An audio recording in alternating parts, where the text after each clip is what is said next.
Ex-Mpumalanga ANC PEC member Peter Nyoni says former leaders must help the party win the polls. He says they must put their political function aside. Nyoni is introducing a new councillor candidate in the area. The province has been battling fallout after MEC Mandla Msibi was arrested on murder and attempted murder charges. eNCA's Lindokuhle Xulu is there and he joins us now live. Now, Lindo, I believe that one of the ANC officials there was also trying to get the veterans to help them in terms of talking safety during these elections and no violence. That's right, Masejo. A former PEC member, Ubaba Peter Nyoni, is here in one of the churches in this area, but basically trying to, galvanize the support of former leaders to come to the fort and actually support the party as it heads to the local government elections on the November 1st. I can tell you, Masejo, that this comes at the back of many troubles within the party in Mpumalanga, many squabbles and many internal infights that we've been seeing playing out with some supporters of Ubaba Mandla Msibi, the ex-agriculture MEC, out in court and saying that there's basically a dirty play in terms of politics that is seeing the developments you are seeing in the province. And I think it's not something that really should be told to, it's not something that's not obvious to say that Mpumalanga is one of the most important provinces when it comes to the ANC in terms of their national conferences as well as the contribution towards the politics of the country, selecting leaders and all of that. But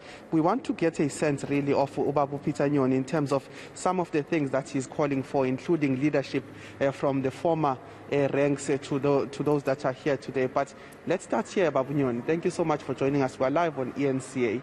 It's something we've just spoken about, and I think really it's one of the most important questions we should ask. Is the ANC in Mpumalanga more divided than ever before, and what can be really achieved if it's in the state? No, thank you very much. We must indicate that if ever there was a time, or there is a time when the ANC needs its comrades to put their weight behind supporting the ANC towards the 1st of November local government election, it is now.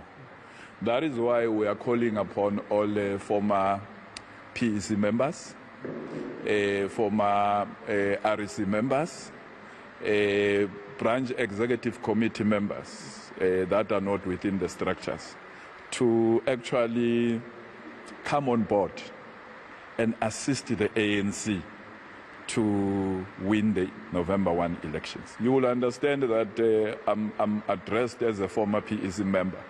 I'm a person without a title, but I believe that I'm a servant of the people. All the time when the ANC needs me, I'm alive to the fact that when I joined it, I indicated that I will be placing my skills at the disposal of the ANC to utilize. So I don't need anyone to invite me because I'm a member. So in terms of the internal, matters affecting the ANC, you will understand that the people are saying, and we agree with the people, that corruption is one matter that must be dealt with. This sketch has resulted in the trust account being depleted. People no longer trust us, you see. So as you see Comrade President Cyril Ramaphosa traversing the country, he's trying to deposit in the account of trust that is depleted. So we rely heavily on him because he's more than prepared to turn around things in the ANC. And we are saying he's the leader that is responding to the challenges or to the question that is being asked during our time. And we have a responsibility to ensure that we heed the call that we must unite and renew the ANC so that it becomes relevant and it responds to the needs of the people. It's not that the people are not aware. They are aware of the challenges facing the ANC. But I draw heavy inspiration from what the Bible says. At one point, Jesus Christ said, if you love me, he never said you must pray 25 times a day or fast 7 times a day. He said, keep my laws, which is the same with the ANC. If we love the ANC, we must keep its laws.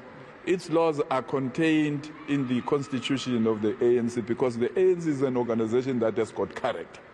So any conduct by its members must be consistent with its character.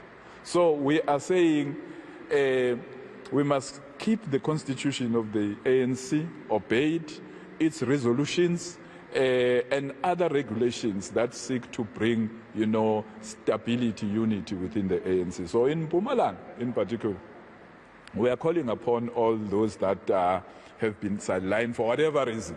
Let us actually put our needs first and put the ANC's needs, in the forefront, so that we are able to face the local government elections reading from the same script.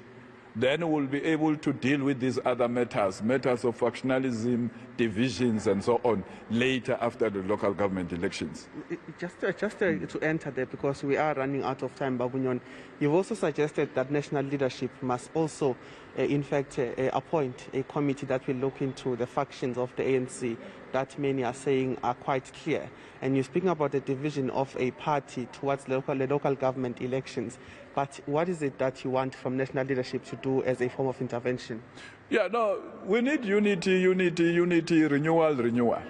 But you can't do that without, outside the context of the current challenges facing the ANC. So in Mpumalanga in particular, we are saying, let the National Executive Committee of the ANC give consideration to the idea of putting an all-inclusive provincial task team that is going to champion the unity and the renewal of the ANC, build strong branches of the ANC that at any given time will ensure a decisive victory in all the elections and the battles that the ANC is faced with.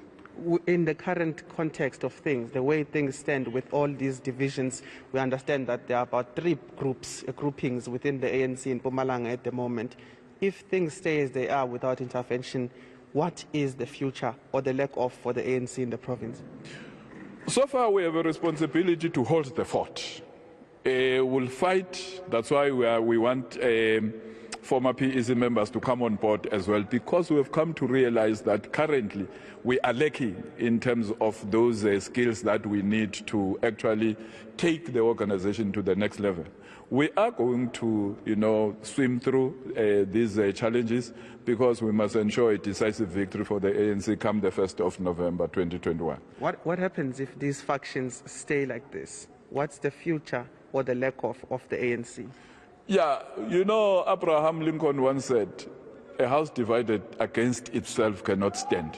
So that stands to reason that if these matters are not attended to, because the NEC knows our cries. You see, at some point we actually assisted the ANC at national to understand that certain, branches within a ward, we had 2 branches within 1 ward. They did not know that. We brought that to their attention. The issue of the Hlanzeni and Buhlabelo region, which was since, attended to, it's a clear indication that things are not well. So it becomes their responsibility, of course, with our own comrades to ensure that we correct those things, because we love the ANC, and if we love the ANC, we will keep its laws. All right, Baba, let's leave it there for now because of the time constraints. But in terms of that last question, Baba, I'll take it to say that a house that is divided among itself cannot stand. That's exactly the words from Ubabu Peter Nyoni here. But more than anything, calling for those that are within the ranks and who are outside the ranks of the ANC, former leaders, to come forward and help the ANC, but also calling for the NEC, the National Executive Committee, to intervene in terms of putting a task team that will look into the issues of division and infights within the ANC. All right, let's leave it there for now. Lindokuhle Xulu live for us in Mpumalanga.